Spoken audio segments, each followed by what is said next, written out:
Syederalun, kuah belangong adalah masakan daging yang diracik dengan rempah-rempah khas masyarakat Aceh sejak zaman dahulu.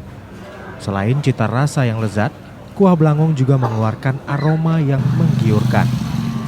Nah, bila Anda berkunjung ke Pasar Sibreh Aceh Besar, khususnya pada hari Rabu, jangan lupa mencicipi kuah belangong di sejumlah kedai nasi di bagian depan Pasar Sibreh.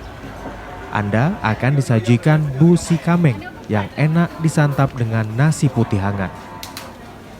Kuah belangong dijual dengan harga berkisar antara Rp25.000 hingga Rp35.000 per porsinya. Seperti diketahui, Pasar Hewan Sibreh merupakan pasar ternak terbesar di Aceh. Setiap hari Rabu, ratusan sapi, kerbau, dan kambing dikumpulkan untuk dijual ke berbagai daerah di Aceh. Dari Aceh Besar, Henry Serambi On TV.